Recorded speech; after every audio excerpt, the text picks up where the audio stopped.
Good morning, everybody. I believe we are live. I've done this once before, Lucian, and at the one time I went about 45 minutes and I didn't press go live. So if we could get some feedback from the haulers in the chat. Good morning from Phoenix. I'm here with at FPL_teacher, my good friend Lucian. How are you? Where are you? What time is it? It is 11:50 p.m. So it's nearly midnight on a Saturday here in Malaysia. And you know what? I am more than delighted to do this with you, man. Like, this is like the perfect time to do it. Pressure is off. You're likely to have one last push for a big green arrow, right? The one last chance to net that haul. Can't wait. Cannot wait. Yes, and on that front, we are Net That Hall, of course. You are on our live channel, our last show of the regular season. We may do a wrap up show with when Nima and Mariner get back. Mariner is on vacation with the family, well deserved. Hope they're enjoying themselves. He may be in the chat tonight. We'll see. And Nima is like in the opposite of a vacation. He's being hammered at work with his new job, and he has a bunch of things to catch up on. So just remember to like us down at the bottom, hit subscribe, hit the bell for notifications, become a member. We have, I think, about a dozen members. I apologize to our members. We shout them out every week, but I'm not really known for preparation, Lucian, and I don't have the list in front of me. So apologies. There's Nehal. Nehal's a member. So if you guys come in here and you join the chat, I will shout you out. So just to take care of the little housekeeping before we get to business here, Lucian, I want to say hi to. We always say hi to our friends here in the chat. We do have several people waiting, and I think everybody has liked already. So thank you for liking the stream. We have Blue Danube guy, first one in. Good afternoon to you on your side of the world. Who else is in here? S1 says hello from Japan. I don't know what time it is in Japan right now. Do you know what time it is in Japan? It's nighttime. Yeah, that's for I sure. think they are 1 hour ahead of us, so it is like past midnight over there. So it's past midnight. They're probably getting back from somewhere, hopefully. Akib is in the house as well. Hello, Akib. Nice to see you. Akib is like one of the nicest guys on FPL, period. I've had Absolutely. conversations with him. Yeah, and you want a genuine soul, speak to Akib, man. I'm so grateful. Yeah, so a genuine soul is a great way to describe him. Speaking of genuine souls, we have our friend Javed Khan from the island of Trinidad, a good friend of ours joining us. And Nehal, of course, we mentioned, a member, always active, always in here. Nice to see you again, Nehal. And there's Mike Halpin joining us. A Gunnar commiserations. Well, we'll see. I guess there's still something to hope for, maybe. It's a good thing Spurs can possibly be Spurs. But yeah, why don't we move on right onto the mini league here as we're 3 minutes into the stream. Nice to see everybody. We're going to be covering things a little bit differently today, I think, Lucian, because you and I work a little differently. We talk a lot about FPL, less so recently, but we're gonna get pretty deep today, I think. Yeah, I cannot wait. I mean, it's always nice to have two, genuine eye test people. I very rarely get to call you coach in this setting because, I can formally recognize you as someone who has a more trained eye test than I do. So I'm really glad. It's a very humbling experience, and I cannot wait. Well, I'm humbled by those words as well. And then one last shout out. Blue Nix has joined us. What up, dude? And here we go. Let's check out the mini league and what's going on in there.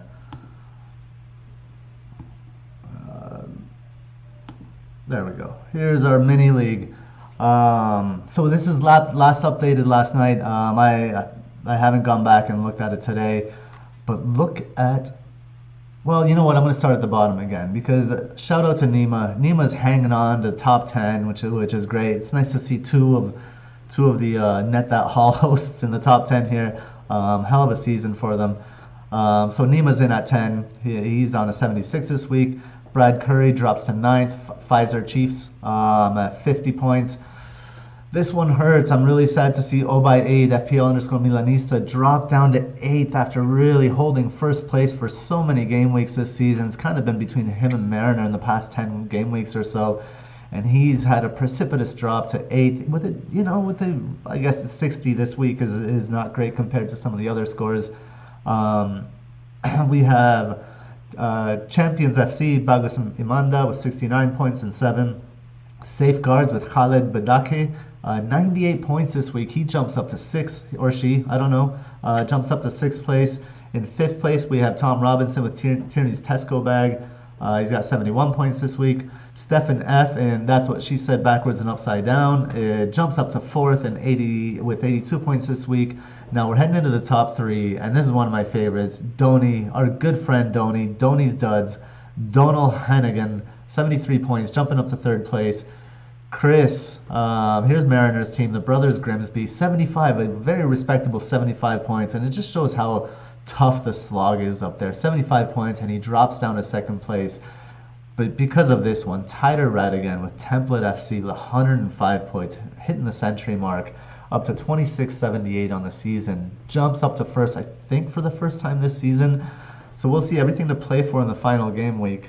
Let's see. we got a keep saying that I'm getting my Pablo Zabaleta look again.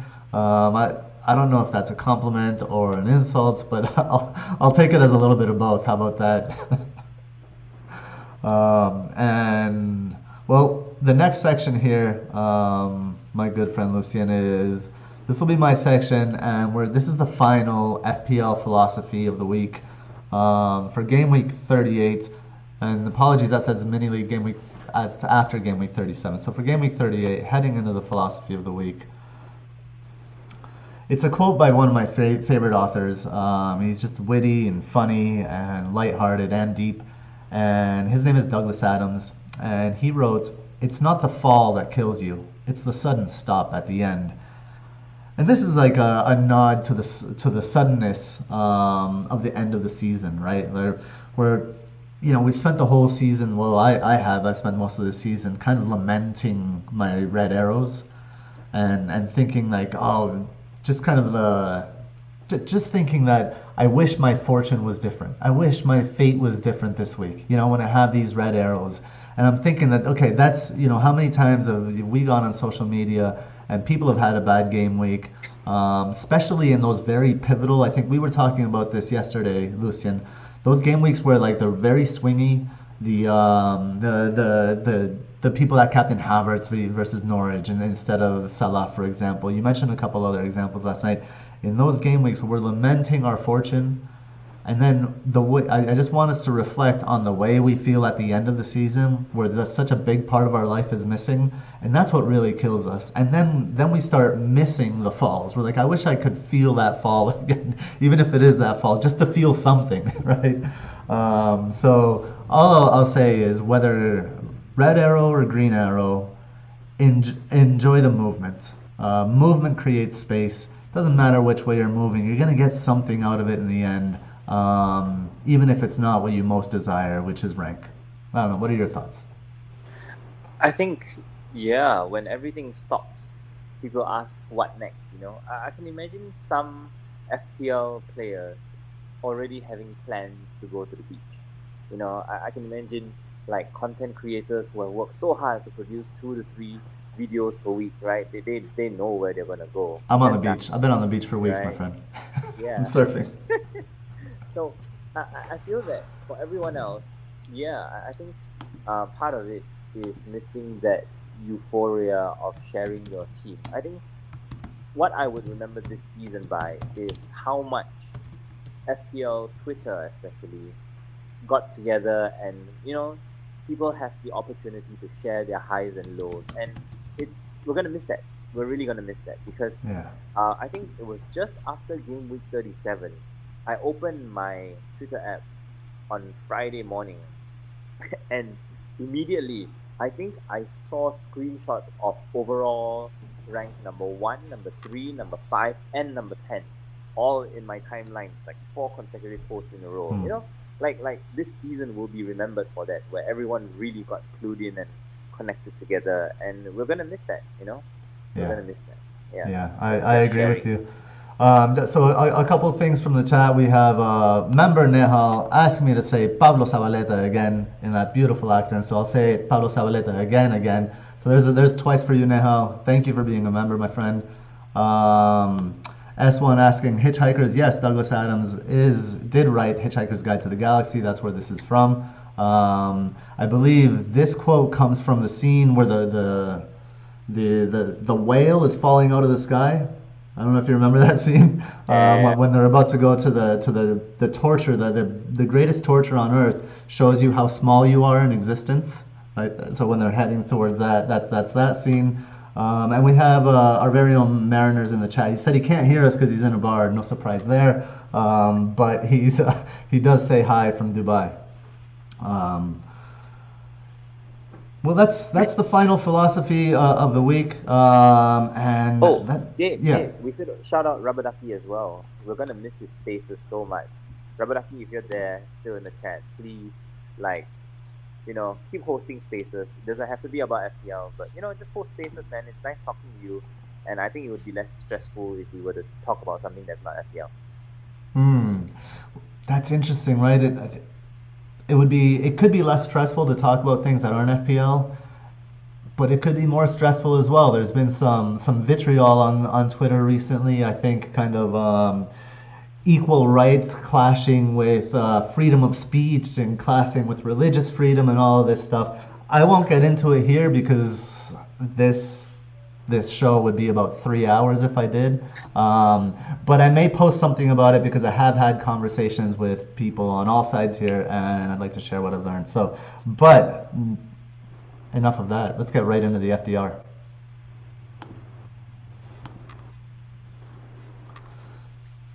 Here we are, FDR for Gameweek 38, courtesy of Mariner. Now these numbers are prior to yesterday's game. Mariner, obviously, he's on vacation in Dubai, so he was gracious enough to get these numbers in, but yesterday's games came too late for us to update our tables. So we're gonna go with that. We have a picture of Eddie Nketiah, of course, here in the FDR because we're looking here. There's no more long range FDR. It's just a single game week. It's kind of nice. We have just a simple 10 matches, really simple, one day. Final game week of the season, and the reason Eddie Nketiah is here is because Arsenal have, according to Mariners' numbers here, the best FDR for attack this game week with 3.7. The next closest for reference is City, home to Villa at 2.2. So we see what a disparity it is in how good Arsenal's matchup is. What are you seeing here? Well, I mean, it is an Arsenal that need a win at the very least, and it's an Everton that can finally put their foot off the gas. So I think the narrative matches the number this time round. I think the question comes down to what happens after Arsenal takes the lead. I don't see Arsenal having any reason to extend the lead because 3 points is as good as they can do, right? So I do feel that they'll get a goal, but the question comes down to what you think Arsenal will do after the goal. So that's where I find Arsenal kind of break down because with Nketiah in the side, right, he's a poacher instead of Lacazette, who prioritizes setting other players up. So in that sense, Arsenal have capitalized on mistakes of their opponents all this while with their high pressing and Nketiah's youth. So will they do the same to Everton? Yes, no, maybe, hard to say. I mean, for me, I feel that Everton is a safety first, when they play out from the back. So I can't foresee them conceding that many errors compared to the previous games. I'm going to take the alternative view here, Lucian. I'm sure it'll come as to no surprise that I think now that Everton are safe, I think Lampard has had his moment. He has, and full credit to Lampard. I mean, he lacks in tactical acumen. But what he's done to this team is he's changed the culture. And it started with the Merseyside derby. A game which they lost, a game which they were criticized for heavily because of the shithousery, because of all of the things they did on the pitch. It was a Jordan Pickford that was transformed, I think. And he's even changed the fans. And I think it's the cultural shift in Everton that has saved them. And I think they've used all of their psychic energy. I'm going to postulate that. And I think Arsenal, they're on the other side of that. They just got shut out. Newcastle just shut them out. 2-0 when they, I mean, even a point would have done them well, right? And while I think what Arteta is building at Arsenal is actually really interesting and extremely promising, to go out with a whimper, I think, would be quite damaging to them, to that young team. So I think Arsenal is actually going to come out firing here. And I think Everton's not going to have anything left, and Arsenal's going to overrun them. I wouldn't be surprised if Arsenal score 4 in a statement match. So I'm actually, I love the Nketiah call.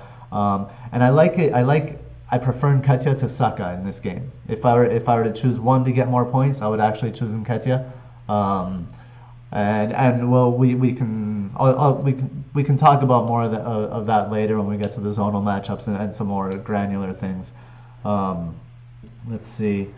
We have just really quickly another member. Here's Dread. Dread's in the house. Hey buddy, good to see you in here. So let's see. Next one. What do you want to talk about next, Lucian? What stands out here to you? We can go in many different directions here. We can go some tricky matchups. We can go something that's misleading. You want to talk about Brentford Leeds? You want to go into Leicester? What do you see? I like the look of Brentford Leeds because, at least in my opinion, the numbers lie. Because your metric here says that they have a 1.5 favorability against Leeds. And what I find is that Leeds, they have two different mentalities when they play sides that are better than them versus when they play sides that are on par with them. So, credit to Jesse Marsch. I think he's made Leeds more practical in the sense that he chooses which battles he wants to win, and he just provides, media sound bites for the press when he plays against big teams. So, yeah, I mean, would I fancy a Brentford defender to get a clean sheet against Leeds United, who are desperate for a win? Yes, no, maybe. Still, I find it really fascinating because I think Brentford themselves have gone under the radar for very long because of the lack of double game weeks, right? So, yeah, I think that's worth talking about. We should talk about that more often. Yeah, so, for the podcast listeners, we have Brentford against Leeds at 0.6 for attack FDR, 1.5 for defense FDR. And I think I agree with you. I think the numbers are lying a little bit, or are at least not making much sense. If we look at, I don't know if I agree with you that Jesse Marsch is picking his battles. I think he needs more time. I think the team is showing some just less craziness, right? And maybe some more organization. But defensively, it hasn't really translated to really like any kind of improvement, right? Like if we're looking at the last 4 matches, Leeds have conceded the most shots in the box, 52 shots in the box in the last 4. They have the second most shots on target conceded. They have the shots on target conceded. They have 24. The second most big chances conceded with 12 in the last 4. So you're conceding 3 big chances per match. You're conceding about 8 shots or 6 to 8 shots in the box per match. I don't see like I think there's a fundamental flaw. I think this team needs to be rebuilt. A lot of people are saying that they hope Leeds stay up. I hope Leeds stay up just because I want Burnley to go down, but I don't think Leeds are really ready to stay up. I think they need one season to rebuild. Unfortunately, because they kind of both deserve to go. So I think this is a good opportunity for Brentford to finish strong at home. Thomas Frank, obviously contender for manager of the year, and deservedly so.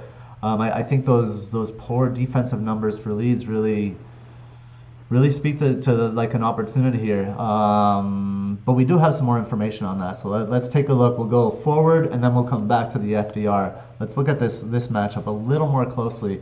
As I think there are a couple of options here. We're looking at certainly Tony is an option to bring in for Brentford, so let's check it out. Whoops. So start here for the podcast listeners. We have 3 graphics on the screen. The first one is, what is that? That's I can't even see it. Oh, it's the touch heat map for two players. We're looking at Tony. He's a 6.8 million forward, and is it Wisa? Is it Visa? It's Wisa, It's yeah, with the Wisa. Okay, W. I didn't look up his pronunciation. 5.7 million, 5.7 million midfielder, right? And in the touches heat map, it's interesting. The touches heat map on the left. The reason I brought this one up is because we see Wisa kind of he's on the left side, and he touches the ball kind of in his own half, and then all the way up the wing, all the way to the center of the box. You can kind of like trace that line up the left flank that curves inside, almost like what you would expect a Sun's touch map to look like, except Sun probably wouldn't get so deep. And then, but it's like it's heavy deep in his half, and then it's heavy again towards the box. And in the more scattered area in the middle, that's where Tony is drifting into. So Wisa and Tony seem to be have an interplay there on that left flank. I think that's where Brentford's going to focus their attack on that left flank with both of these players, with Tony and Wisa. But then in the image on the right, it's the XG shot map, and we just see Wisa's getting the better opportunities, not just more opportunities, but better. And I wonder if that's and I haven't watched much of Brentford, so I can't verify this in the eye test. Maybe you can, Lucian. I wonder if Tony is pulling defenders and Wisa is getting around the defenders that Tony is pulling and getting the better opportunities. Why don't you, I don't know, maybe comment on that, and then you can explain the image of the graphic here in the middle. Well, we've been talking about Brentford since Gameweek 1 because of how Thomas Frank sets his team up. And the good news is that he's not changed his main philosophy of building the ball on the right side, sending a long diagonal to the left that favors Tony. And, you know, he builds off that momentum, he builds off that advantage. Because, as you've mentioned, Tony does link up with his forwards on the left. I think what's different now compared to Gameweek 1 is that Mbomo is now permanently stationed on the right side instead of being a second striker. I think that's significant because that in turn has allowed the three central midfielders, Jensen, Eriksson, and Janelt, if I'm not mistaken, to push forward. So here's the thing about Brentford. Because Brentford are so control-oriented, they do not want to be pressed. Or at least they've devised ways so that teams that try to press them will not be able to press them. So the first avenue is the long ball. And Brentford do that very well because, you know, they have that favorite right to left diagonal that you see here. And this is where Wisa combines with Tony very well. Now, another significant change is that Brentford now have two players on the wings instead of one. So when they started the season, they played a 3-5-2 with one wing back, which was Henry, I believe, on the left. And now they've shifted to a 4-5-1. So they have one fullback, one winger, and they have Tony drifting over to the left side, which is why they've, you know, relied extremely heavily on these interplays in the final third. So that's what's changed. And what we noticed, or at least what I've noticed in the last game, do you remember who Brentford played last game? I think it was... I can look it up real quick. I don't remember off the top of my head. Yeah. Go ahead. Yeah, so what happened last game was that Tony actually still plays on the shoulders of the last defender. He still does that. He just has the freedom to choose from the half space between centre, back, and full back. He can choose which way he wants to drift. He can pull out wide and link up with Wisa, or he can make a diagonal run into the penalty box to shoot himself. So this, I feel, creates a lot of pressure against Leeds. So the thing about Leeds, right, is that they like to rush teams. Not in the same way Bielsa does it, because Bielsa does it man-to-man. Brentford beat Everton 3-2. Ah, right. Yeah. So that was against Everton. So what happened with Leeds is that instead of pressing man for man, they now press as a group. So what happened was that when you look at Leeds' numbers against teams around them in the table, you will notice that they only allow opponents 6 passes, around on average 6 passes before they try and stick a foot in and win the ball back. And that is like way lower than the league average. So Jesse Marsh in that sense really affords space behind him. And so what we noticed was that, we have this graphic here in the center that shows how Leeds sustains pressure against teams around them. So I've compiled this graphic here of Leeds against Norwich, Leeds against Southampton, Leeds against Watford, and Leeds against Brighton. So for the listeners, this graph here is what, I want you guys to imagine like a bar chart where, sometimes it swings towards Leeds, sometimes it swings towards Leeds opponents. And in all 4 matches here, it swings back and forth. So Leeds would have a lot of the ball and then they would score, and then their opponents would have a lot of the ball, and that's a thing. That's a thing that Leeds consistently does. They are more than happy to attempt to outshoot their opponents so that Leeds themselves have chances, their opponents themselves have chances, and they'll try and get a result from it. So this philosophy I find is fascinating because usually you would try and do a shootout against teams stronger than you, and you would try to control teams that are weaker than you. But Jesse Marsh is doing the opposite. He's trying to, have a big shootout with teams that are around his strength. So I think the XG of Leeds against Brighton ended up like 2-point-something to 2-point-something. It was crazy. Like that last game, Leeds versus Brighton, both sides had so many chances.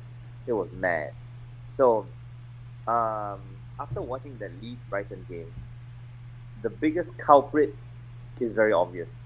The space that Calvin Phillips and Matthias Klick has to cover in central midfield is absolutely massive. So, would you like to move on to the next slide? Yeah. Okay, so the reason we're analyzing Leeds here is because everyone's looking for a differential, right? For Gameweek 38, and we are basically looking for the big hauls. So I'm sure everyone's looking at, trying to sell Salah for Son or something like that. And I think quite a number of us would be targeting premium players to bring in as well. So, if you're targeting premium players to bring in, you need enablers, and this matchup against Leeds basically, provides the platform where you can buy Brentford players to bring in against Leeds. So, this Leeds setup here, right? I've only included the defense and the midfield, and right now for the listeners, Leeds are set up in 2 rows of 4, and so there's this massive space in central midfield where Phillips and Klick were basically surrounded by 5 players: Welbeck, McAllister, Pascal Grob, Moises Caicedo, and Yves Bissouma. So throughout the first half, if you watch that game, those 5 players ran circles around these 2 players. It was absolutely hilarious. Like, Phillips didn't know whether to stay in line with his midfield or come out, because if Phillips went out, there was a big hole in the middle and Welbeck would have a 1-on-1. And then there were times where Phillips and Klick were basically on the same line as their defense. And yeah, Caicedo basically got his goal that way. So that for me is, ripe for the picking. And if you can figure out which central midfielder will drift into that spot and take advantage for Brentford, I know for sure that's a haul right there. So for me, based on what I've seen, I feel that Janelt is actually the big beneficiary of this tactical openness, so to speak. Interesting. But yeah, Tony's gonna be that, he's gonna be in that Welbeck position in between the 2 centre backs, and yeah, I'm very sure that he will benefit equally. So this is a good explanation why these late running central midfielders have done well against Leeds all season. What confuses me is why don't they do something about it? Why why leave these two in so much space when almost every central midfielder has destroyed you this season? And I mean, the other thing is that it doesn't really matter what the reason is, right? Marsh has shown that he's not going to take care of that problem. So why do you think? Why would you go Janelt over someone a popular Christian Eriksen pick?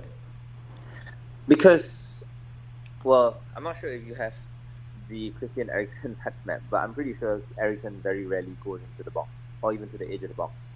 At least based on the eye test, from what I can recall, Eriksen stays central to right, and he sits in front of that click Phillips midfield. He's like the quarterback, and he would basically either wait for Tony to drift left and pass that way, or he would wait for Jensen or Janelt to push forward and bring it to them instead. That was the pattern of play against Everton, so I would expect something similar against Leeds, because I do feel that Everton's midfield is similarly open. Yeah, ever since they went into this new Frank Lampard setup. Okay. Just really quickly, I had I'll try to bring up those heat maps and see if we can do a little comparison here on the fly. But these heat maps here are they're from Fantasy Football Scout. We do get a lot of our data from Fantasy Football Scout, and you pulled your like attacking pressure graph from SofaScore. SofaScore. Okay, good to know. I'm looking at yeah, so it shows actually Janelt as far as the heat maps go here on Fantasy Football Scout. Janelt is also kind of pegged to that left-hand side. He's not in the center very much, doesn't get in the box very much. You're right, Christian Eriksen doesn't either, but he does occupy that center area where those two center mids are. I think I'd go Eriksen over Janelt, but I wouldn't be surprised. I mean, it could be any one of those three who's making the run at any given time, right? Let's go back to the FDR really quickly here, and let's see who are we going to pick apart next here, Lucian. Well, maybe it should be your turn to pick. Fair enough. So I mean, let me bring this up for a second. Here we go. So I want to talk about it's tricky. I want to look at Chelsea, right? Chelsea, Watford, they're home. They have nothing to play for. Tuchel has shown that he has no ambition. He's not trying anything. Didn't even bring on Mason Mount when they're tied 1-1 in their last game. I worry about Chelsea. Like, the matchup seems fantastic. They are home. I just worry about their motivation. And so the attack FDR for the podcast listeners here is 1.7 for attack and 1.7 for defense as well, which maybe speaks to a wing back or something like that. But it's top 5, not top 4 for attacking FDR this game week. It doesn't scream much, and then their lack of motivation really makes me wonder. We'll take a look at the stats in just a second. What are your initial impressions on this matchup? Well, I think there were some rumors that I saw on Twitter that mentioned that there were some Chelsea Academy players that were being ready for this final game of the season.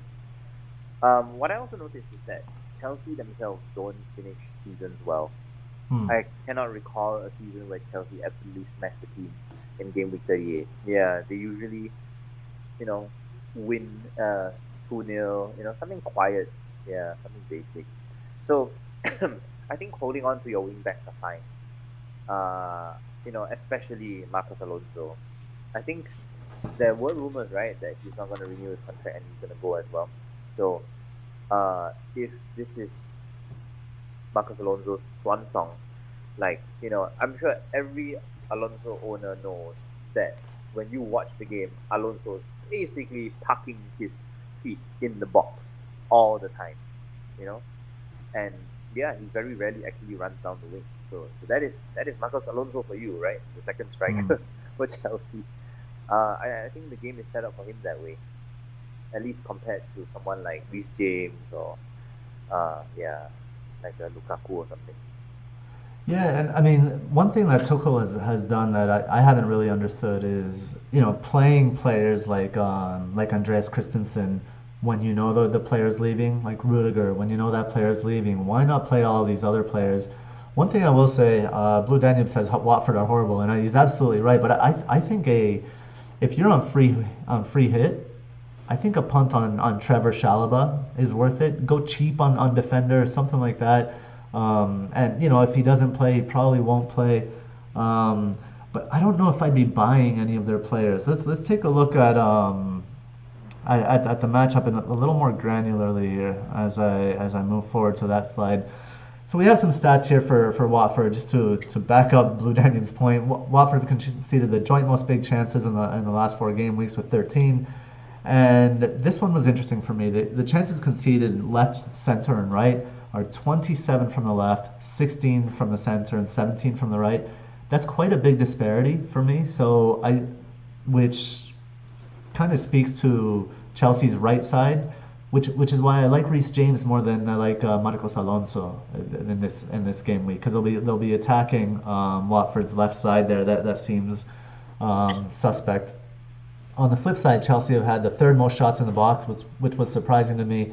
They're just not doing much with those shots, I guess. That's true. And they've had the most chances created from the center and the right. 22 from the center, 20 from the right in the last 4 game weeks. So Chelsea creating the most chances in the division from the right. Watford conceding way more chances from the left than from the other areas.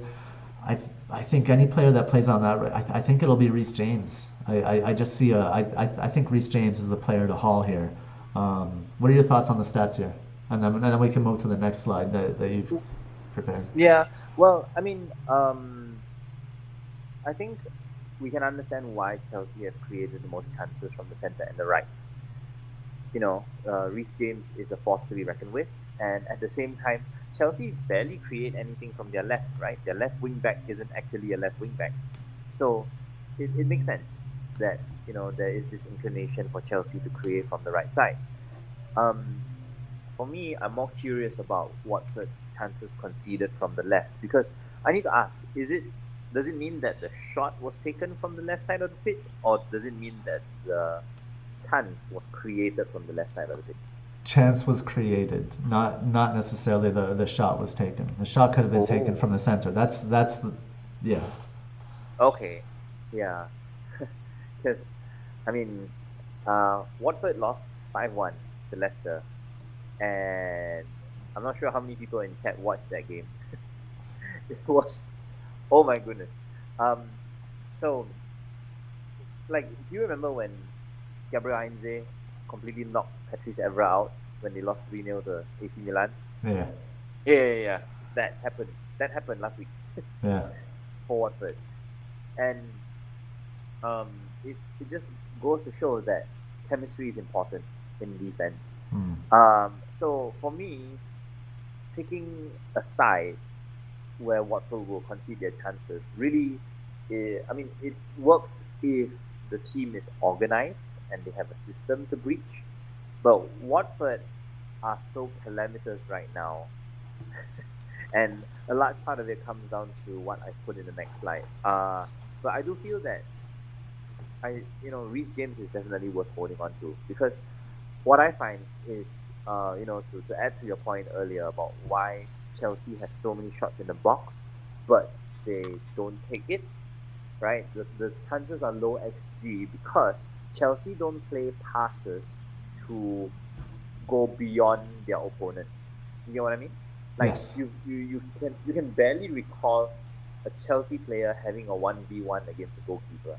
Chelsea's goals are usually brilliant. Like, you cut around 2 people and you hit a screamer.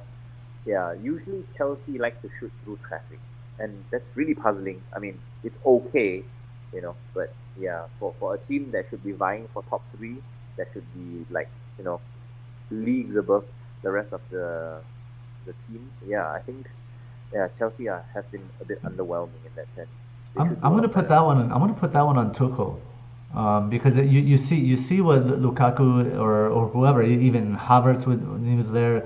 You're right. They're always in front of the back line. There's nothing created to destabilize the back line, to kind of like dismantle the line so there are pockets. He doesn't create pockets. He has one person up there, and that one person checks in front of the line, and everyone else is so wide or so deep that there's no support. So, they're saying, someone mentioned it here in the chat that the Mount. Oh, here we go. FPL D Chin says Mount is probably the only viable player to buy. I'd agree with that. But I don't even know if I'd be buying Mount. I think Chelsea players, if you have them, you probably hold them, and if you don't, you probably I would probably wouldn't recommend buying. The only haul I see is really for James. But I want to get to the next slide here to look a little more deeply. Talk to us Okay. about this. Yeah. So, what I've put up here, right, for the listeners, is a compilation of lineups, Watford's lineups from for the last 7 games. So, there's a picture with Watford's last 6, and then I've got a big picture on the right side with Watford's last game against Leicester. So, if you look across their back line, they've not really kept with the same centre-back partnership, and in some cases, even their fullbacks have been sent off. Like, honestly, Pico Firmino aside, right, that 4.2 million legend, it's very difficult to actually name Watford's first choice defense. It's so different.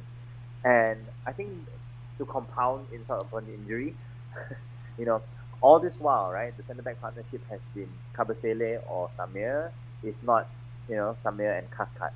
And this works because Samir is the type of centre-back that is reactionary. He waits for the ball to arrive before he makes a tackle. Whereas Kabasele and Cathcart, they're both aggressive centre-backs. They want to win duels in the air.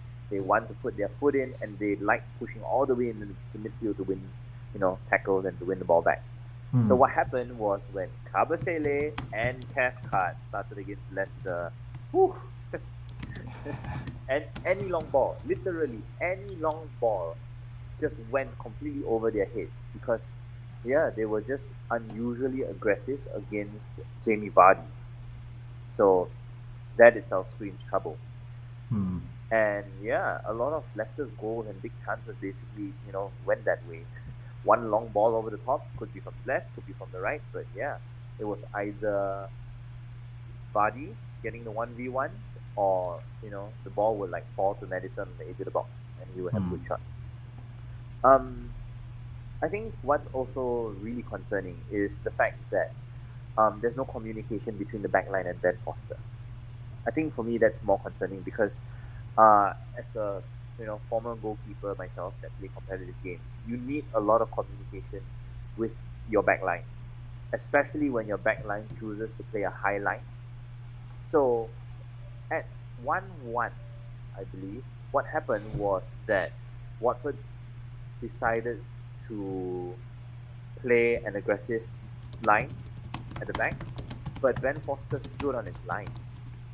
So one long ball came in, and Ben Foster just was extremely slow to that ball while the defense like completely just stood up there, and Jamie Vardy just had to loop his header over Ben Foster. I find that miscommunication is much more damaging compared to all of Watford's individual mistakes, because that just means that any organized attack will tear them apart, really, especially attacks that come from diagonal runs, because setups like these are extremely susceptible to runs behind the blind side of centre backs. Like if you do not notice a runner behind you, this setup will completely kill you. So in that sense, like for me, the players that make these type of diagonal runs, number one, Timo Werner. He loves making diagonal runs from the left side into the center of the box. Second one would be Kai Havertz, but he only does it once in a while because Kai Havertz is an all-rounded forward. Yeah, so He's it's usually one of making these. a shorter diagonal run from the center towards the outside, towards the corners by the posts. Yeah. Havertz and I've seen Pulisic maybe make those runs, but Pulisic has so many technical flaws that his angle on the goal is often wrong, so his shot is often bad. But and I think like the weakness of Watford here that you're talking about, and the center back pairing and the inconsistency in the back line. I don't see. I mean, I see Lukaku potentially being able to take advantage of that on his own, but from a design point of view, I don't see Chelsea set up tactically to capitalize on that because he's not playing with a 10. He's not playing with a false 9, right? It's especially if he goes, does a 3-4-3, then he's still going to have that space in midfield when Lukaku comes and checks in front of the back of that back line. There's still those runs will be lacking. So I don't know. I think Mount is a fine buy, I guess, but I think that I don't see necessarily a Hall from a design perspective or a tactics perspective.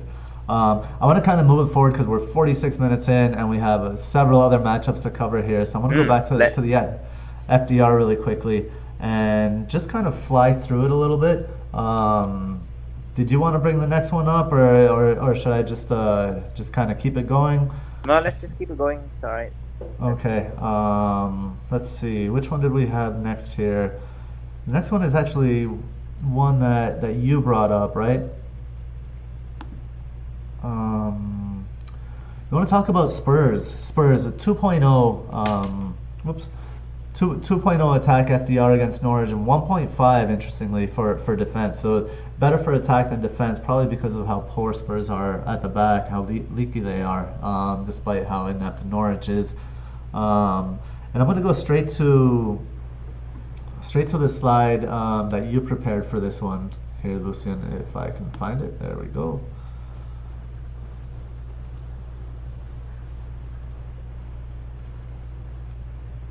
There it is, right? Our most vivid Gameweek 38 memories. Actually, let me interrupt you really quickly here. I want to say hi to another member that has joined us in the chat. It's Kevin Rose, FPL_Staffer, coming in from South Africa. He has a question which we will cover later.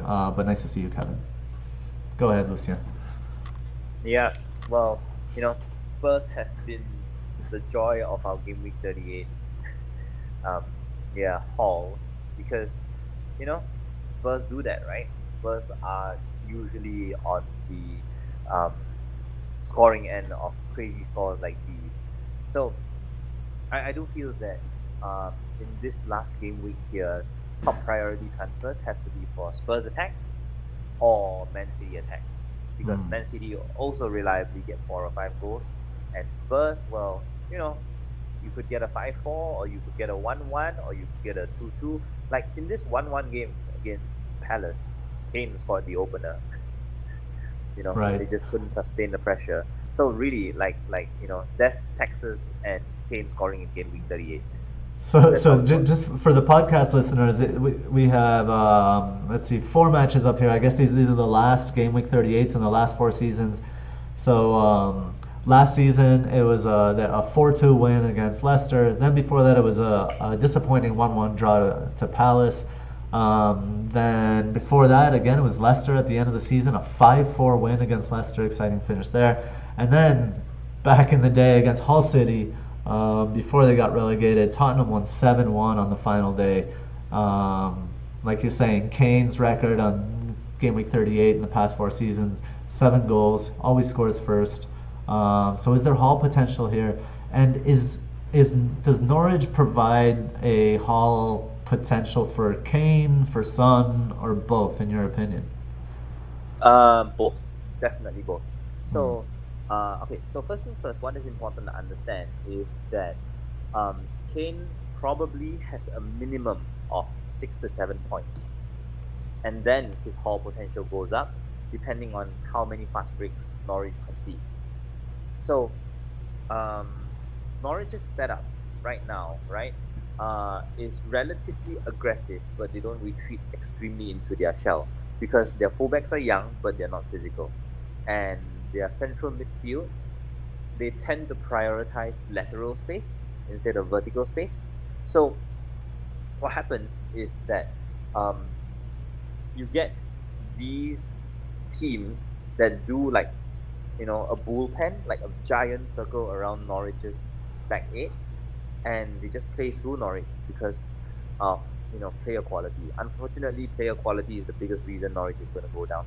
And so what happens here is that Kane, with his multifaceted skill set as a playmaker, as a scorer, as a fox in a box, right? It's like the biggest reason he gets the first goal, because when you look at the goals he scored against Hull, against Leicester, against Palace, right? They're a mix. They're a mix of goals. So sometimes Kane is like the poacher. So everyone can remember, or at least imagine, the typical Harry Kane goal, right? He gets the ball on the edge of the box. He has 2 to 3 runners ahead of him. He picks the right one, and then he bombs into the box himself, and then the cross finds him, and it's a low finish, right? That's what we're so used to this season. So that is what Harry Kane has been doing very well.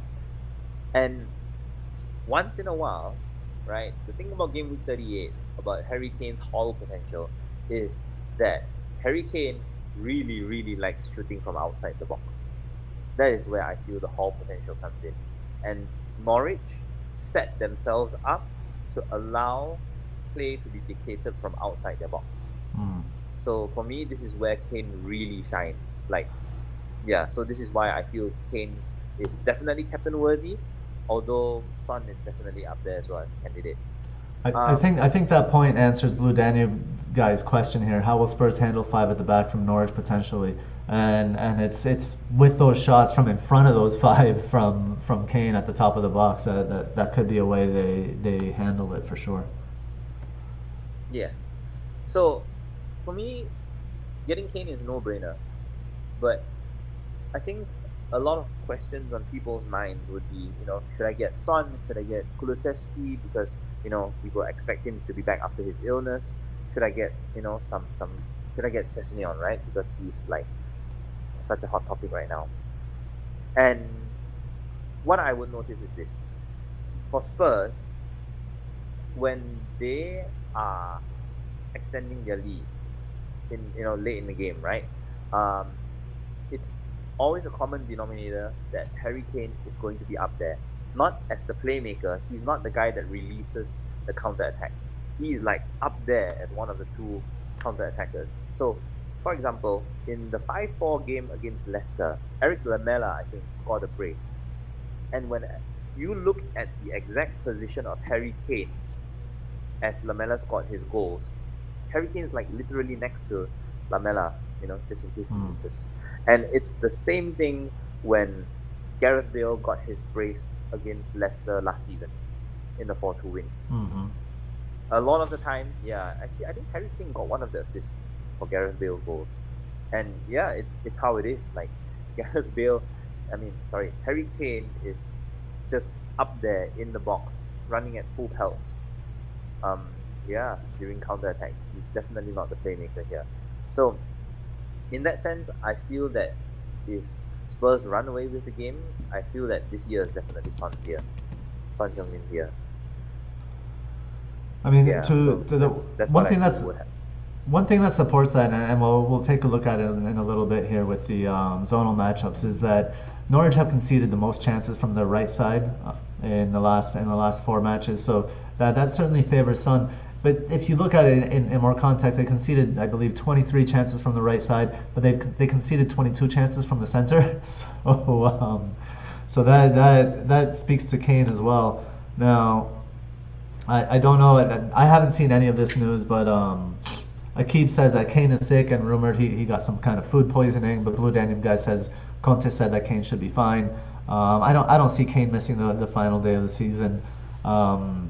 And I don't see Kane giving Son anything, despite Son chasing the golden boot and then Salah potentially not playing. So that'll be an interesting dynamic to watch. I think both of them obviously offer potential hauls.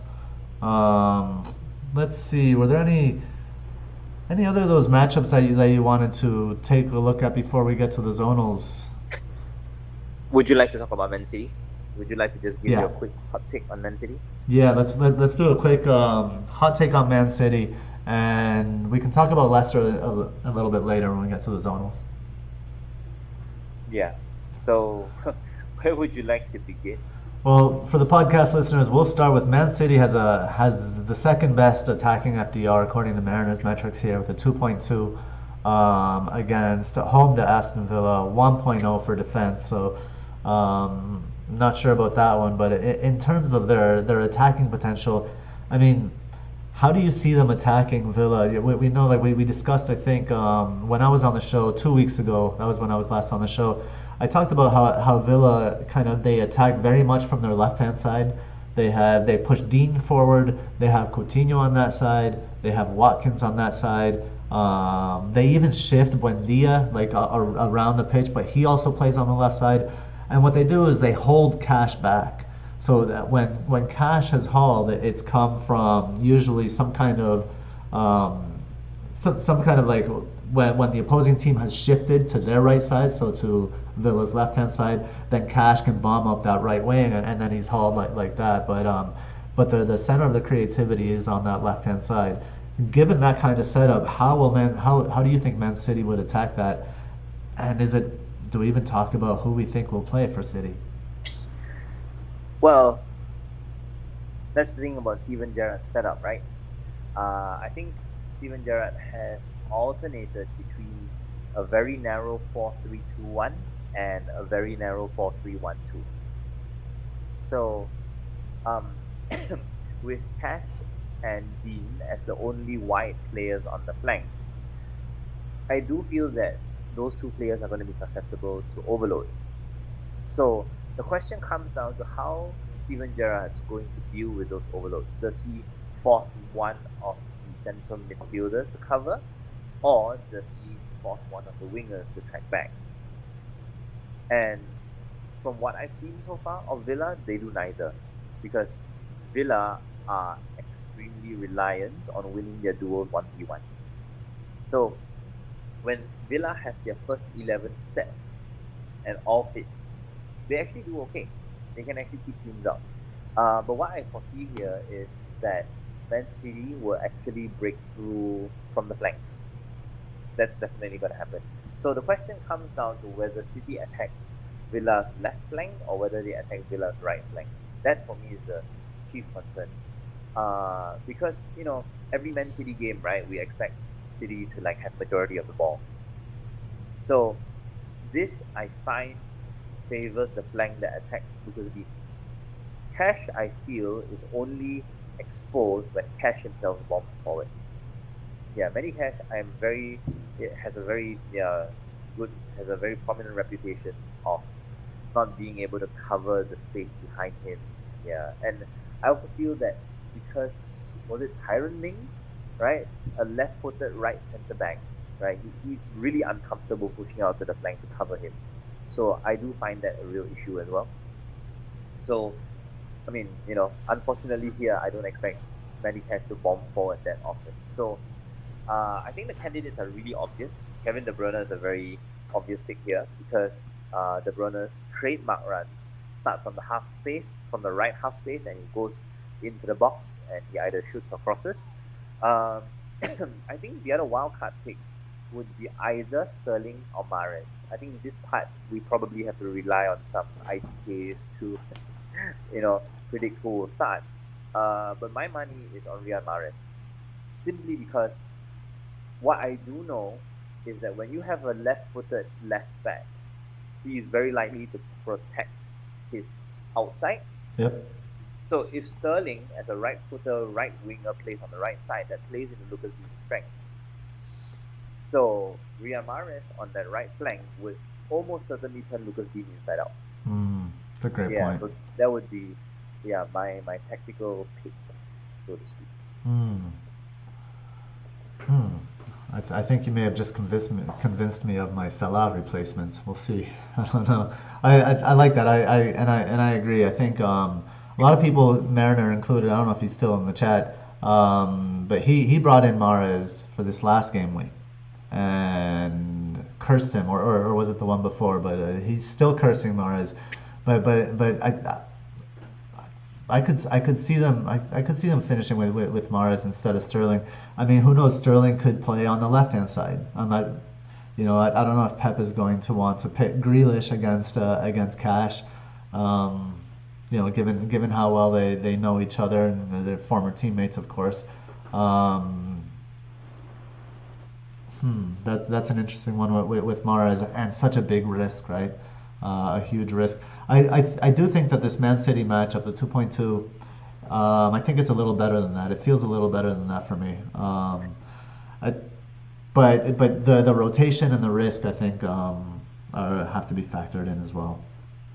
I think what's also interesting to note is that when Man City win 4-1 or 5-0 in their previous seasons, majority of their second, third, and fourth goals are scored by wingers.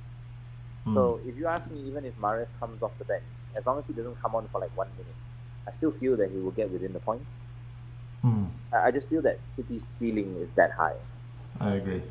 Yeah. Let's move on to, let's see, what are we going to do next? Let's do some zonal matchups to maybe give context to the FDR. See if we're deciding one between another. This will help us splitting hairs. Let's see. I'm just trying to operate the machine here. Here we go. Let's go on to the zonals.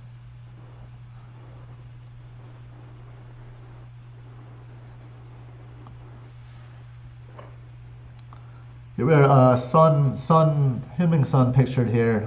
Spurs have the best matchup on the left. We talked about how susceptible, how vulnerable Norwich is on the right-hand side. So that one makes a lot of sense. I'm surprised the center matchup isn't better there for Spurs.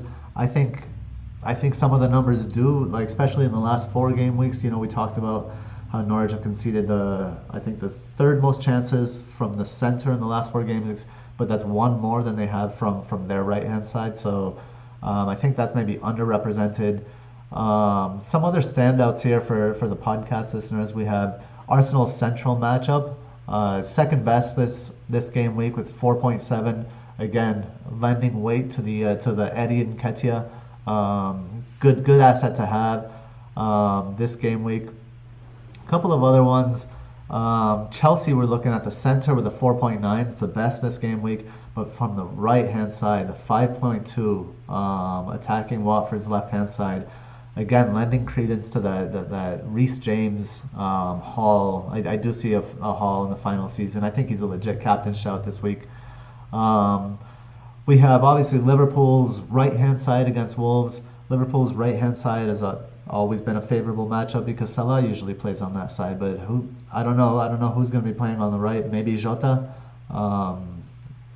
maybe Luis Diaz. I do have to put an advocate on that because Wolves FDR is kind of influenced by their team selection. So I think the left side has been weak when Saiz played on the left because he's very susceptible to making dangerous tackles and he's very rash. But in recent games, they've played Totti Gomez on left centre back and they've actually brought in replacements on the right side. For me, Wolves' weakness is actually their right flank right now because of Willy Bolly having the tendency to ball watch. So this is me speaking as a very passionate Wolves fan that doesn't really feel comfortable watching Willy Bolly play. And honestly, when Wolves lost 5-1 to City, right, a lot of Kevin De Bruyne's goals came from him linking with Sterling on the left flank. Yeah, so I do feel that, in this case, I feel that Sadio Mane is the biggest threat than Salah. Big call, but I feel that in theory, feels right. And what do you think about Luis Diaz as a punt for 38? Luis Diaz is great to watch. I think the strange thing about Diaz is that he doesn't get multiple big chances again.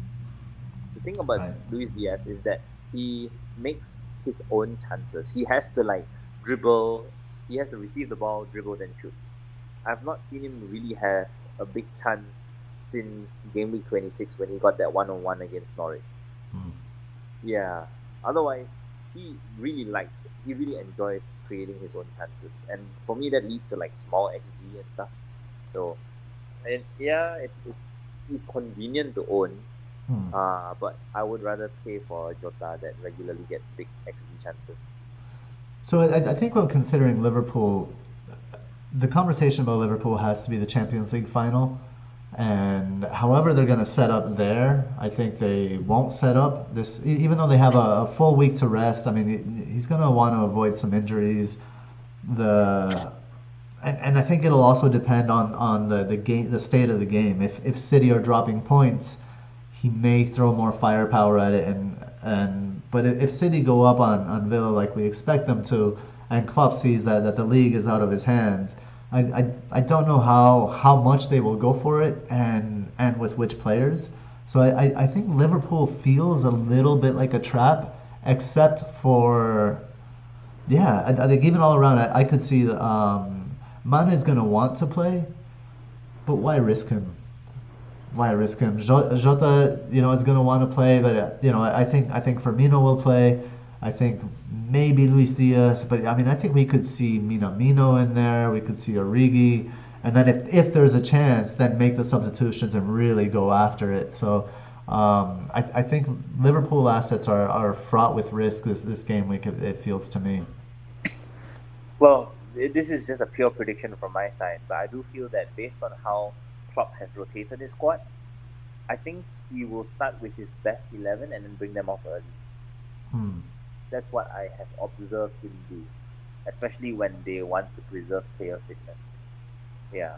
I think one thing that it's been shown with, especially with teams like City who make it far in the Champions League every year and somehow are not getting there, right? Not winning, and I think this is a disadvantage that Premier League teams have, is they play that extra cup. They play so many matches. If you don't have an enormous squad, it's no accident that both Chelsea and City lost to Madrid in the dying moments. I think Klopp would be wise to kind of learn a lesson from that and rest players. But you're right, he tends to he wants to build them up emotionally, so maybe get them in there and then sub them out. I still think it's a risk. We'll see about that. The next thing I wanted to go to here. Any final thoughts here on the zonals? I'm just looking at Leicester's central 4.3 against Southampton. Yes. I'm like wondering, why isn't that in red box? Yeah, why isn't that in a red box? Well, I think it's to test us. Sometimes Mariner likes to test us, and I think that you just passed the test with that one. Look at Leicester 4.3 down the center compared to 2.9 on the left and 2.7 on the right against home against Southampton. Vardy's back. He's scoring. It could be his last game with the Foxes. It's a really nice matchup. And going back to the FDR, the FDR was at 2.0, which is okay. It's positive. Not one of the best, but it is positive. But combining the FDR with a 4.3 with this heavily skewed central matchup is really tasty. So I think we'll. That's definitely one to watch, and I think he should be pretty nailed for that final match, don't you? I mean, you know how Spurs had those crazy games against Leicester, right? Leicester scored 4 goals against Spurs, and 2 goals last season. All Jamie Vardy, man. It's all Jamie Vardy. All Jamie Vardy. So we'll definitely have more on that. The next thing I want to get to here is we have a couple of free hit samples. One is a little bit of an alternative one. I put it together last night, really late, very quickly to see. There's not too much analysis in it, and it was very much like, okay, I've gone through all the numbers. Who's popping out to me? And it's a little bit of a weird one. And then we have one from Gavin Doyle on Twitter. He's a good friend. He's an Irishman in Mexico. He plays Fantasy Bundesliga, so we connect on that as well. And I kind of stole his free hit from Twitter. There we go. So I'll read out the first one. On the left-hand side, this is the one that I put together very quickly last night. Lloris in goal. I'll read it as a starting lineup, and then I guess we can go over it there. It's a 4-3-3 with Lloris in goal against Norwich. I still like the shot for a clean sheet there. A back four of Reece James, Matip, Andy Robertson, and Chalobah. Midfield three of De Bruyne, Wissa, and Son. And a front three of Nketiah, Kane, and Vardy. And then on the bench, we have Anthony Gordon, we have Dewsbury Hall, and we have Johnson from West Ham. And then Steele is the backup goalkeeper, just because it fits. I think there's about 0.4 left in the bank in this team. You could obviously make some changes here if you don't like Chalobah or whatever. You can get you can definitely move up, move around. But what do you think of this 4-3-3, Lucian? I think it's really flexible, especially if you're on a free hit, because I do feel that Ryan Sessegnon is in it with a shout if you're not comfortable having Chalobah. At the same time, I do feel that the 6 million midfielder bracket is so unpredictable. I love it, absolutely love it. Having said that, I went with a big midfield setup like the one on the right. So if you were to ask me to pick a 6 million midfielder, it's just really weird, I guess, because you're looking at Chelsea versus Watford. Oh yes, sorry, there was one very interesting name that we have not mentioned that is under 6 million. Who is from Chelsea? Who makes the exact diagonal runs? Who actually made the exact diagonal runs that dismantled Norwich when they won 7-0? Wanna guess? Kovacic. No. Kovacic supplied the ball for the run. Yes, Kovacic supplied those balls. Yes, but who scored? It's a diagonal from the wing to the left. Mel. Nope. Who scored? I don't know. Callum Hudson-Odoi. Oh wow. You took me off guard there. Yeah. You caught me off guard. Did not expect a Cho reference here. That I find is going to be, it's like if there is any news of Callum Hudson-Odoi starting, everyone should jump on that. Interesting. Great shout. A match made in like perfection, especially under 6 million. I like that, while people may be going for Tony, I like that Wissa's in the box more and he's playing on that side where they can kind of take advantage in their matchup.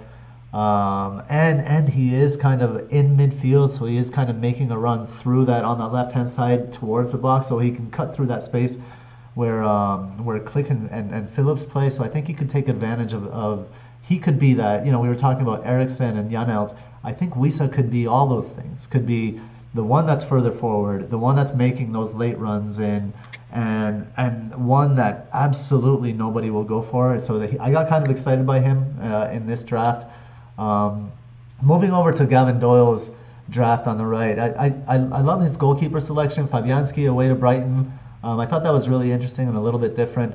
He has Alonso, Laporte, and Cancelo at the back. Mount, Maddison, De Bruyne, Son, and Luis Diaz in midfield, and he's gone with Kane and Tony up top. On his bench, he has Foster, Sessegnon, Tsimikas, and Richardson to round it out. What are your thoughts on this free hit team? I'm going to be, out there, and I'm going to say that my setup is quite similar. I've gone big in midfield as well. I think this lineup is really convenient because of Sessegnon as a 4.3 option on the bench. Yeah. This lineup, I feel, it hedges against the potential rest for Alonso and Mount. So I'm a big fan of it. The Fabianski pick, I feel, is very exciting. Because I say this because I think back to your Zonal Match Ups, right? And Brighton just have such green numbers against West Ham. I know we didn't have time to talk about them, but for me, I understand that Fabianski pick. I really understand it, because if I feel that if we were to sorts every single team, right, by chances missed, big chances missed, or the most chances missed, Brighton will be up there. Yes. Yes. You know, everybody loves to praise Graham Potter, and rightly so. I think he's done a tremendous job. But one thing that I'll always criticize him for is you've been there for several years, man, and you're rolling fucking Danny Welbeck and Neil Maupay out there. I mean, you've bought well, you've purchased well. Like, how do you not know you have to put some goals in? There's a reason you're underachieving your XG every single year. It's because your strikers are shit. Invest in a striker. Stop buying defensive midfielders. Stop buying wingbacks. Get a striker, and I think Brighton would be a team. Yeah. It's a really weird one because Brighton's approach to buying strikers really, they like undervalued picks. So, if you buy an undervalued pick, you have to train him or nurture him into, performing to his par level. And I think that's where Brighton are missing something, that magic stardust to turn an undervalued pick into, a pick that actually performs at their level. Because we know that Maupay and Welbeck and Trossard and Alistair, they can score goals. They can. They've just not hit 20 a season. That's all. I don't know if I agree with that. I don't think they can score goals, to be honest. I think the goals they scored have been, I don't know. Blue Danube guy is saying, he says that free hit team lacking a Liverpool defender or two, I think. And I think that's a fair point. They're still playing for something. At least the defenders will show up. They'll want to not concede. But I think my last thoughts on a free hit, if I were to kind of look at this again and redo it, I think there's value in the less expensive defenders. So you could go with Matip, you could go with Sessegnon, you could go with Chalobah as a back three, and then you can go enormous in midfield. You can I would want to upgrade maybe Mount or upgrade Luis Diaz to Mane by going with those cheap with that cheap back three, and then go just enormous in midfield. Go De Bruyne, Son, Mane, maybe Mount, and then maybe throw a Wisa in there, or even go with Madison if you can afford it. So I think I would probably approach a free hit that way, given the number of goals typically scored in Game Week 38. Yeah, no, I completely agree. Like, my personal setup right now is Son, De Bruyne, and Mahrez in midfield. Mahrez. I might do Mahrez, and we can get to our teams really quickly at the end. We don't usually do that, but we can try to sneak it in here if we have time. But I might be looking at Salah to Mahrez, and then what was it, Watkins to Vardy, and I might be able to do Kane, but I'm not sure. We'll get there. All right, let's see. What do we have next here? I think it's time for the final Rumi pick. Final Rumi pick of the season. Had to be. So had to be. It's Jamie Vardy, 10.3 million forward, home to Southampton, coming off some hauls. So Jamie Vardy he has started in less than half of the matches this season, and he's still in the top 10 scoring forwards. I think he's back for the FPL beach party. One last hurrah, with the third best FDR this week at 2.0. And a tasty zonal matchup of 4.3 down the center compared to 2.9 on the left and 2.7 on the right. I think Vardy will be looking to blow off some steam after the grueling court case with Rebecca. And he'll be wanting to break some corner flags in Game Week 38. I can see it happening. So Jamie Vardy is my Rumi pick. And the quote that I think is so exemplifies Vardy so well is the last Rumi quote of this season is, "You are not a drop in the ocean. You are the entire ocean in a drop." So I'll leave him with that, and I feel that way about Vardy. He embodies everything, It's amazing, honestly. Like, Jamie Vardy, because, like, if let's say we didn't play FPL and we just look at Jamie Vardy, right? He could easily double up as the striker that came out from League 2, valued at 5.5 million, and he could be the 11 million striker that we know now. and we wouldn't be surprised at either. Hmm. Because he just never looks like an elite striker, but he just defies age and class and every single conception we have about, a number 9. It's a dying breed. Jamie Vardy as a number 9 is a dying breed. Because all number 9s are so well rounded now. Hmm. So Yeah. I love this Rumi Pick. I really do. Well, cool. Let's see if it works. I think I have to bring him in. Like, if I have to choose between Vardy and Kane, I think I'm going Vardy. Fair. I I th- mean, you- it's more of, if you choose Vardy over Kane, where's the extra money going to go? Who cares? Who cares? If you have money for both, Oh, I don't think many players have money for both. That would be really interesting. if we're Yeah. selling Salah, I mean, people might have because money for both. in Gameweek For 37, no, a lot sorry, of not teams for had both. Kane Money and for either. Sorry, I mean money for Yeah. either, and you're gonna choose one or the other. Who would you rank higher for this game week, Vardy or Kane? No, really, the answer is both. It was exactly the same as when people asked me, Salah or KDB in Gameweek 36, right? Mm-hmm. And I said both. You have to own both. Yeah. You have to own both. Because in our minds, our projections, we know that they both do well. Yeah. It's just a matter of how well they do. I can't own both. I can only own one, so I'm gonna have to choose. So we'll see. We'll see. All right, we're gonna take a look at the captaincy metric next, and see how we did last week, and see what Mariners got on tap for us this week.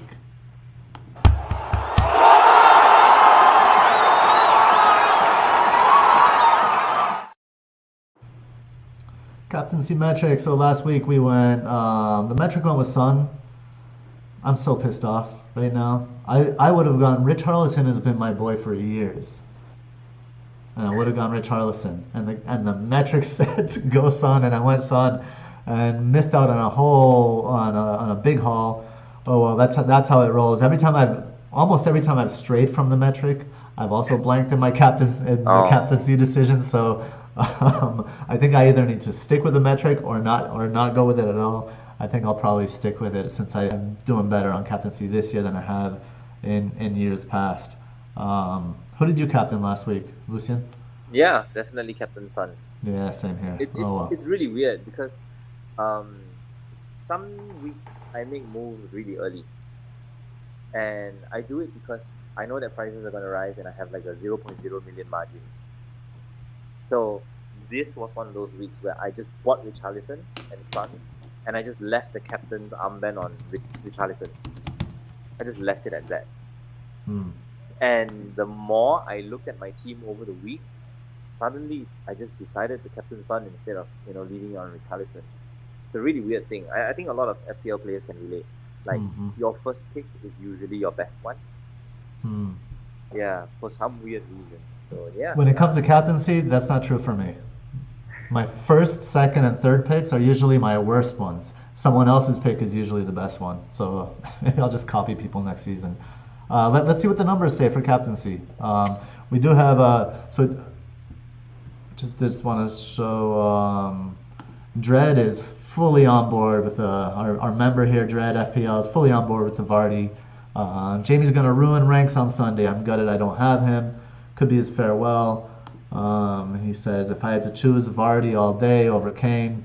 So yeah, I think I'm gonna go with you. Dread knows how to. Dread knows how to have fun. So I think I might go with Dread here and go with Vardy over Kane.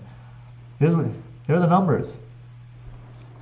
Heung-min Son tops the metric against Norwich and will be the obvious and boring pick in game week 38. He has a 42% haul. Metric number for captaincy is 123, way up there.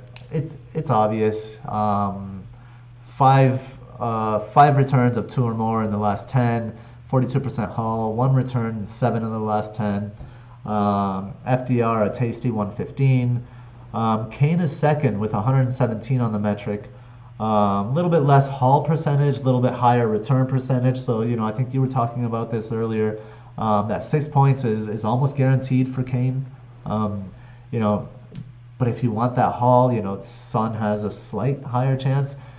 And then Trent coming in third, interestingly, with 107 on the metric, with only a haul percentage of 8% haul percentage, so it's quite low.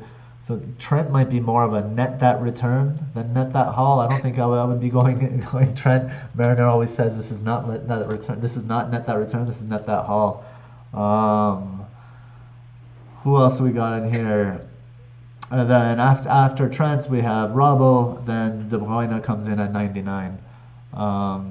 Anything Look at how high surprising you Bukayo here? Saka is. Look how high Saka is. He's coming. That's right. He's what is it? 7th? Frightening.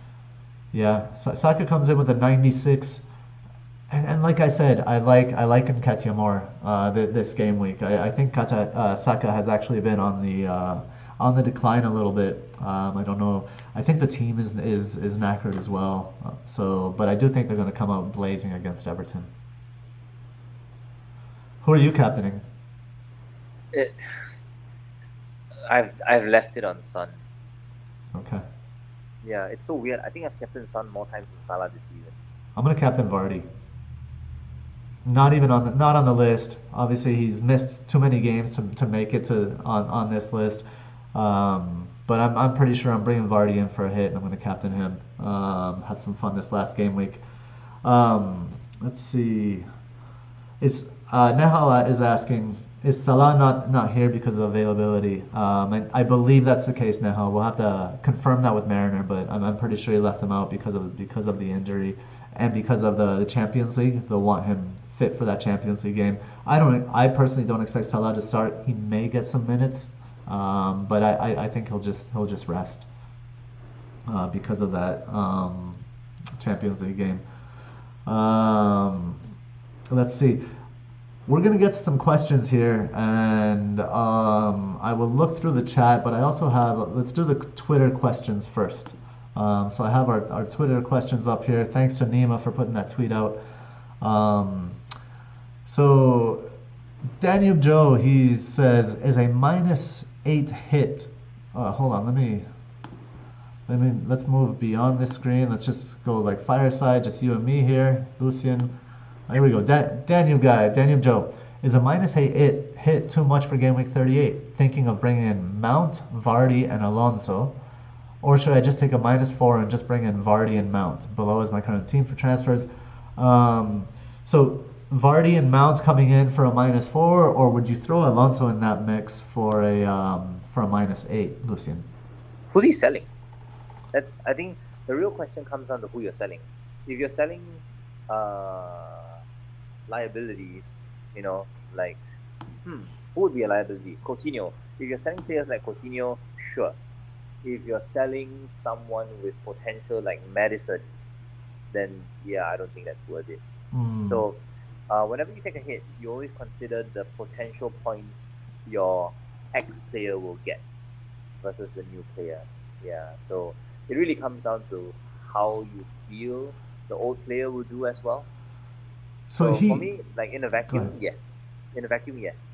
But yeah, it really depends on who's, So I think he has a bunch of money in the bank because he doesn't have Salah, and his current team is Ramsdale, Cancelo, Trent, Robertson at the back, Son, Barnes, Saka, Kulusevski, and Coutinho in midfield, Ings and Richarlison. So I'm assuming it's Coutinho and Ings for Mount and Vardy for a hit. I'd be all over that hit, Joe. I say go for it and avoid the Alonso hit. You don't need it. You have players. Well, you don't really have defenders to cover in case, but I don't think any of your players will get benched. Robertson, Trent, and Cancelo, they should all play, given the league is still on the line. So I would definitely go for that hit. Gonna move on here. FPL Sherlock. So Dylan Sherlock _FPL on Twitter. He asks, which beach is Gabe at? I would like to join him there. And so for my good friend Dylan on Twitter, the FPL beach is a state of mind. That's the beach that I'm at. It's the state of mind where we let go of all results and all results based thinking, and all any expectation of rank or anything like that, you just let it go. You let it go because an expectation of rank will bring anxiety because it's something in the future. A lament of a red arrow will bring sadness because you're wishing something to be true in the past that isn't. So the only answer is really to live in the present. So the FPL beach is a state of mind where you live in the present. That's how I would answer that question. Next question. Would appreciate, this is from FPL Matcha, would appreciate a nice upside chasing free hit team draft. So we gave you a couple of those drafts Matcha. I take a look at them, and I would also consider doing one with a very cheap back line with what kind of budget defenders to see what kind of firepower you can get in your midfielders and forwards. Tavindra Raj says, your best and worst FPL decision this season till date. I hate this question. Best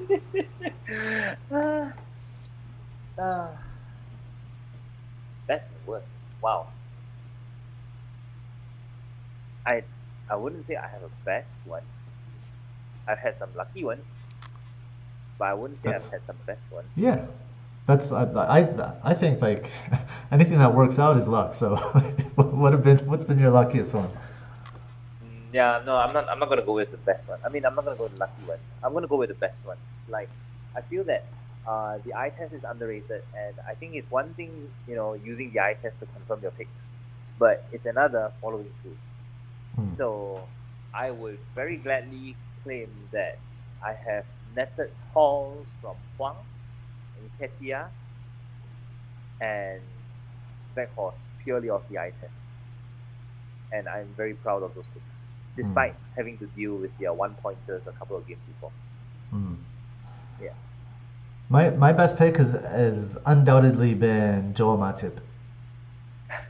I brought Matip in like Gameweek 28 on my wild card, and everybody said he was being rotated, and I said he's starting every league game, and Konate is starting the European fixtures, and that proved to be the case. He's scored some goals, he's gotten some assists, so I bought him at 4.9, and he's been my favorite pick of the season. I'd say my worst decision has been I had planned this whole kind of midfield hokey cokey, and I was going to bring in Son when he hauled a couple of game weeks ago, but instead I saw how well De Bruyne was doing, and I brought in De Bruyne when he was rested, and Son hauled, and I captained De Bruyne. So that was probably my worst decision. On the bright side of that, I stuck with De Bruyne and I got his haul in the next game week. But I would have done both. I would have brought in Son, and then Son was going to become De Bruyne. And if I would have done that, I'd have a whole host of points as well. Just really quick. So Nehal, yeah, Game Week 26, right around there. Yeah, Nehal and I discussed this way back then. He's been such a great pick. Oh, right. Damn it, Akib. Sometimes I hate you, man. I love you, but I hate you. So Akib just reminded me of my worst decision this season. I brought in Adama Traore in my first wild card, and he stayed in my team until like February. So, yeah, that was the worst one. Thanks for that, Akib. That hurts. All right, let's fly through as time is flying by here. Is Salah to Son and Richarlison to Vardy worth a hit for the final game week? This is from Nehal, and I think he put it in the chat here as well. Oh yeah. I say do it.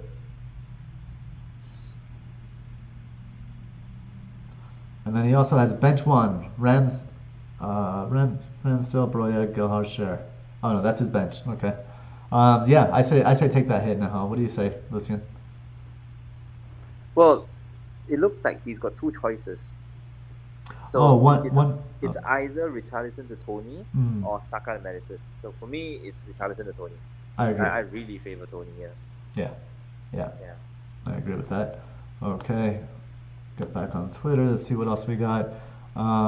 Keep or sell Salah. I see a Laporte or Rafinha pick. Sorry? There's a question by Ron Cupboard. Play Laporte or Rafinha? I would play Laporte, but let me just get through the Twitter questions first, and then I'll get to the chat questions. But make sure you know where they are so I can find them. Let's see. Keep or sell Salah for KDB. Sell. I say sell. I don't think he'll play. Best differential captain for the last game week. Don't care about the rank. Way ahead in my mini league. Vardy. Cool. Trent Alexander-Arnold. Nice, I like it. And he's high up there on the captaincy metric as well. So we have Yes. Trent and Vardy for the differential captains. I would throw Reece James in there as well. I think he could haul. Let's see, Salah or Kane -4. Simon Christie asks, Salah or Kane -4? Is Salah getting minutes? I don't know what Salah or Kane -4 means, but I don't think Salah's getting minutes this game week, personally. So let's go to the questions here in the chat. I'm going to go from newest to oldest, just so I don't lose them here. So this is the one that you were talking about. Elron Cupboard, nice name. Play Laporte or Rafinha? Which would you play? Laporte against Villa, of course, and Rafinha against Brentford? I'd still go with Laporte. I'd go with Laporte as well. Let's see. Here's one from PSB. Is Gabriel Jesus a hold or a sell? I may very well burn my game week 38 free transfer. Do not burn that transfer. Jesus to Vardy. I'm pounding the Vardy drum today. I mean, if he has money, sure. If I don't see a reason to sell Jesus. Like for me, if you sell Gabriel Jesus, you have to pick up another Man City player elsewhere. Otherwise, you keep it. I don't know. He says otherwise he burns his game week, his free transfer. If you're gonna burn the transfer anyway, I don't mind selling Gabriel Jesus. I don't think his zonal matchup for City was really great. We talked about how they'll probably look to overload the flanks, especially on Dean's side. I mean, it's City and Jesus has been in good form, so he could always come through. But rather than burn a free transfer, I think if you can upgrade to a Vardy. He's mentioned that he has 0 in the bank. So you can't get to Vardy. I would not go to Tony or anything like that. I would hold Gabriel Jesus and look for a transfer elsewhere, I guess. Such a shame. Such a shame. Oh, Get to Vardy. What I would suggest is that you take a -4, downgrade Saka into somebody else, and then turn Jesus into Vardy. Because he has Ben Davies on the bench, you see. He has Ben Davies and Dewsbury Hall, so he could field either one, and then whoever he picks up for Saka, it's up to him whether he wants to bench him. Yeah, it's a tough sell going from potentially burning a free transfer to taking a hit. So that's quite the 180, the shift there. I would probably just look for an easier transfer elsewhere and roll with Gabriel Jesus. Dread, this one's for you, Lucien, because I know you wanted to talk about Jared Bowen. Dread says, no love for Bowen trying to get Europa League. I think there is. It just comes down to who you replace him with. Who you replace for Bowen. It's tough, right? Because everyone's picking up Spurs players, City players. So, I feel that if you already have 3 Spurs and 3 City, then 3 Spurs, 3 City, and Vardy, then Bowen is a decent thought. Yeah. I don't know. I mean, Bowen has been in great form, but the stats, the numbers really aren't there. The positioning is there. So tactically, he's still on that right side, but he comes in he's been at the 9 a lot as well as Antonio drops. So tactically, I think it's there for him. But I just think there are other more upside picks that are, for example, playing at home, that the game means a little more. So yeah, I don't know. Here we have one. No, we already answered that question. Just going through. I'm trying to get, I'm looking for Kevin Rose. Saffer, when he came in, he had some questions. I think it had to do with Coutinho, so I'm just looking for those questions from Kevin. And I think those will probably be the last ones. If you have any other ones, start dropping them in there while I look for. Yeah, he asked whether it was Coutinho to Mount and Watkins to Tony for -4. Coutinho to Mount and Watkins to Tony for -4. Huh. Watkins to Tony, yes. But, the Coutinho replacement can be a lot more ambitious. I agree. I I think I would go the other way. Again, I would maybe. Go cheaper. Get Nketiah and then get someone like Mahrez. Yes, something like that. Something like that. If you can, if you can get there, go Watkins to Tony and Coutinho. Can you get Tamares from Coutinho there? Maybe, probably. If you go Watkins to Tony, you could probably get Mahrez, Coutinho to Mahrez. Watkins to Tony is 1 million plus. So Coutinho to Mahrez is barely there. So that's probably where I would look for more upside than Mount. I agree. Let's see if we have any more questions. Oh, here's an interesting one. Goalkeeper question from Nehal. Play Dubravka over Ramsdale. I feel that Ramsdale is just a solid 6. I think Dubravka can do better than 6. It's so weird. He got 6 against Liverpool without keeping a clean sheet. So I feel that, yeah, form is form. Can't deny that. I'd play Ramsdale. At home. Statement game. He has not been good in the past several game weeks. He's going to want to leave on a different note. I think I'd go with still with the better team and the better goalie. And I think either's fine. Yeah, either is fine. I agree. Let's see. Looks like that's it for the questions, Lucian. We are at 1 hour and 41 minutes, and that's pretty good time. Yeah.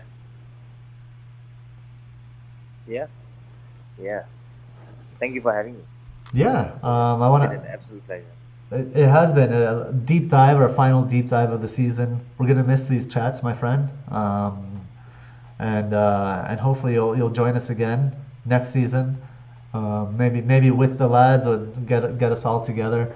So I mean, just for my moves are likely going to be Salah and Watkins, Tamares and Vardy, Captain Vardy, -4, and then we'll see how the season ends. What are you thinking? I see Ryan Sessegnon getting a haul. So what I'm going to do is that I'm going to actually let go of my Chelsea players. Wow.